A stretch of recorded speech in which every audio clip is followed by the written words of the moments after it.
Le chocolat fait partie des aliments les plus appréciés et les plus consommés à travers le monde. Et si vous pensez que le chocolat pousse sur les arbres, eh bien, d'une certaine manière, vous n'avez pas tout à fait tort. Il provient du cacaoyer, un arbre fruitier originaire d'Amérique centrale et d'Amérique du Sud.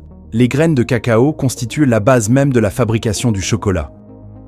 Bien que le Brésil figure parmi les plus grands producteurs mondiaux de cacao, la consommation de chocolat par habitant y reste relativement faible comparée à celle des pays européens.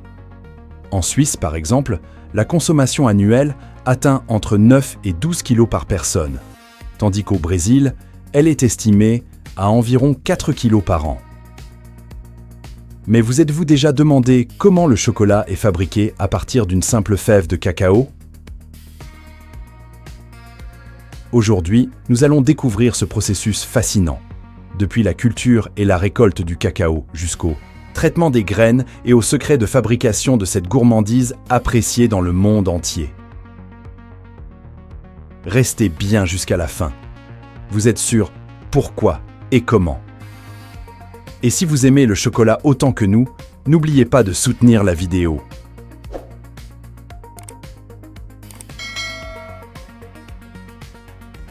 L'histoire du chocolat est ancienne et profondément liée aux civilisations mésoaméricaines.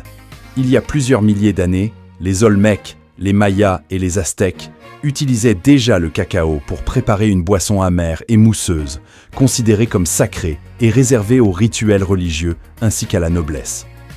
En 1519, le conquistador espagnol Hernán Cortés arrive dans l'Empire aztèque et comprend rapidement la valeur du cacao.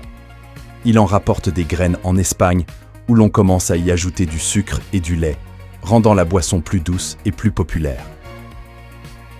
Au milieu du 19e siècle, la première tablette de chocolat solide voit le jour grâce au mélange de cacao en poudre, de sucre et de beurre de cacao. En 1875, le Suisse Daniel Peter met au point le chocolat au lait, en incorporant du lait en poudre inventé par Henri Nestlé, offrant ainsi une texture plus onctueuse et un goût plus doux. Le cacao est cultivé dans les régions tropicales, où le climat chaud et humide est idéal. Les fèves de cacao constituent la matière première essentielle du chocolat. Enveloppée d'une pulpe blanche et charnue, elle renferme l'ingrédient clé nécessaire à sa fabrication. La culture du cacaoyer se fait de la même manière depuis des millénaires.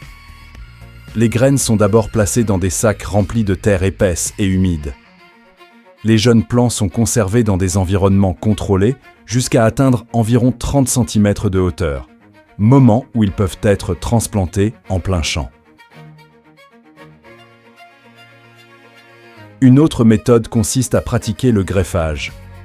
Un rameau d'un cacaoyer productif est greffé sur un tronc déjà enraciné, appelé porte-greffe.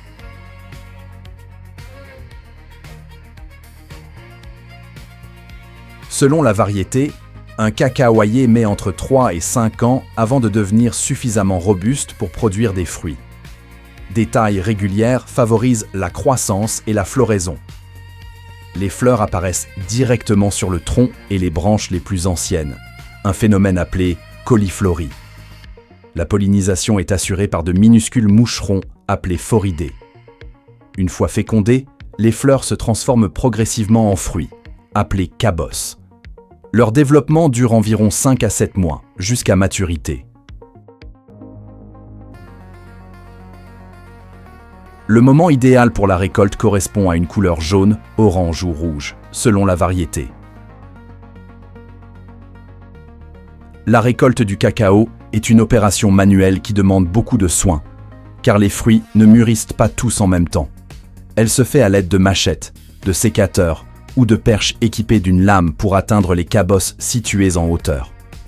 La coupe doit être nette et réalisée près du tronc, sans abîmer l'écorce, car les fruits repoussent toujours aux mêmes endroits.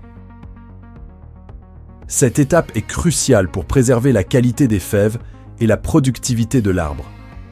Après la récolte, les cabosses sont ouvertes à l'aide de machettes ou en les frappant contre une surface dure, puis les fèves sont extraites avec la pulpe blanche qui les entoure. Généralement, cette opération se déroule directement sur le lieu de culture. Les fèves sont ensuite transportées vers une zone dédiée, où l'extraction se fait en groupe. Là encore, tout est réalisé à la main afin de préserver la pulpe, indispensable au processus de fermentation. Les graines sont placées dans des paniers, des bacs ou des tonneaux, puis transférées vers les zones de fermentation. Elles sont déposées dans des caisses en bois et recouvertes de feuilles de bananier.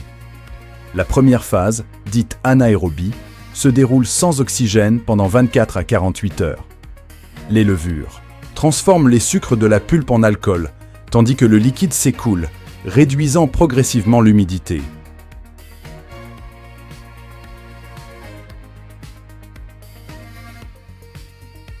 Ensuite commence la seconde phase, qui dure de 3 à 6 jours. La pulpe se dissout presque entièrement et la température peut atteindre 50 degrés. Cette chaleur détruit l'embryon de la graine, stoppant toute germination. Des bactéries produisent alors de l'acide acétique, qui pénètre dans la fève et initie la formation des arômes caractéristiques du chocolat. À la fin de la fermentation, les fèves contiennent encore plus de 60% d'humidité. Elles doivent donc être séchées pour éviter le développement de moisissures et faciliter leur conservation. Elles sont étalées au soleil ou placées dans des séchoirs, puis retournées plusieurs fois par jour. Cette étape dure entre 7 et 14 jours, selon les conditions climatiques.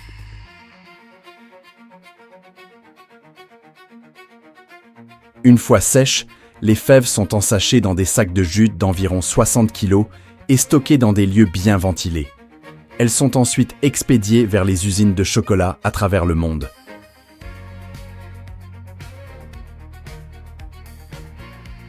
À leur arrivée, en usine, les sacs sont ouverts et les fèves passent par des machines de tri et de nettoyage destinées à éliminer les impuretés telles que pierres, brindilles et autres débris. Elles sont également classées par taille et par qualité avant de passer à l'étape suivante. La torréfaction est une phase essentielle.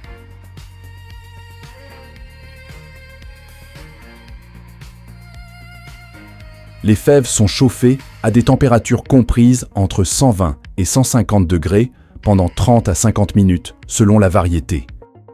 Cette opération développe les arômes et les saveurs du chocolat, tout en réduisant l'humidité résiduelle.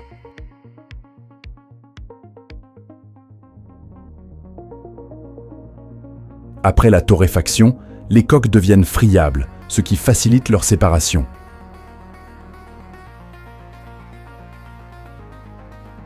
Les fèves sont ensuite concassées afin d'éliminer les coques et de ne conserver que le cœur, appelé nibs de cacao. Ces nibs constituent la base de la fabrication du chocolat. Après le broyage, un système d'aspiration d'air sépare les coques légères des nibs plus lourds. Les nibs sont ensuite finement broyés jusqu'à obtenir une pâte liquide et épaisse connue sous le nom de liqueur ou masse de cacao.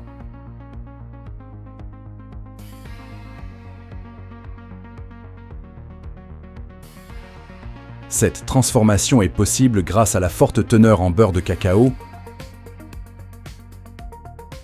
environ 50%, qui fond sous l'effet de la chaleur générée par le broyage.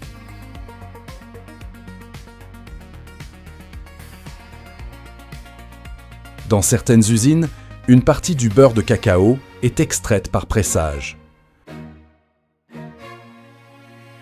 Le résidu solide est transformé en cacao en poudre, tandis que le beurre récupéré sert à produire des chocolats plus fins.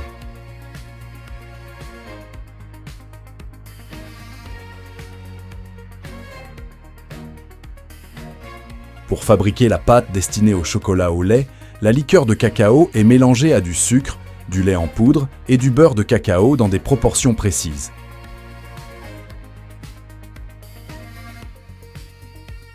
Le mélange passe ensuite dans des raffineurs à cylindres qui réduisent la taille des particules à moins de 20 microns, donnant au chocolat sa texture lisse et agréable.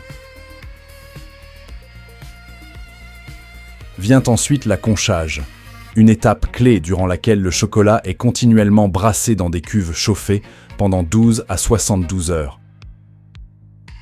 Ce procédé élimine l'acidité excessive et intensifie les arômes. Plus la conchage est longue, plus le chocolat devient crémeux et raffiné. Le chocolat liquide est ensuite tempéré. Il est refroidi puis réchauffé de manière contrôlée, généralement entre 27 et 32 degrés. Cette étape permet au beurre de cacao de cristalliser correctement, garantissant un chocolat brillant, ferme et croquant.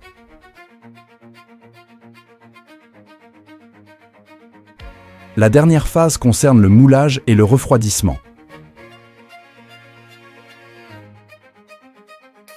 Le chocolat tempéré est versé dans des moules standardisés, puis refroidi jusqu'à solidification. Des tables vibrantes éliminent les bulles d'air et assurent une répartition uniforme de la masse.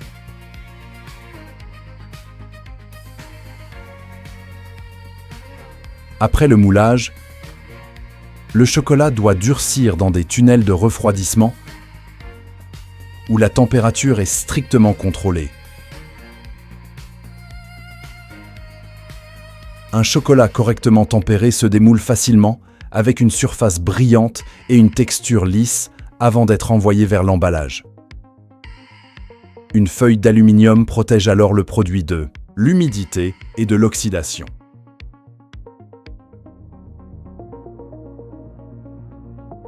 C'est ainsi que des millions de tablettes de chocolat au lait sont fabriquées chaque jour à travers le monde.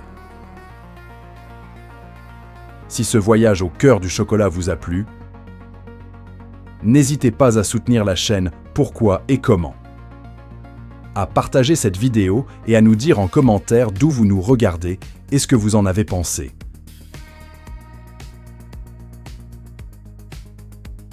Merci d'avoir suivi cet épisode jusqu'au bout et prenez soin de vous et de ceux qui vous entourent.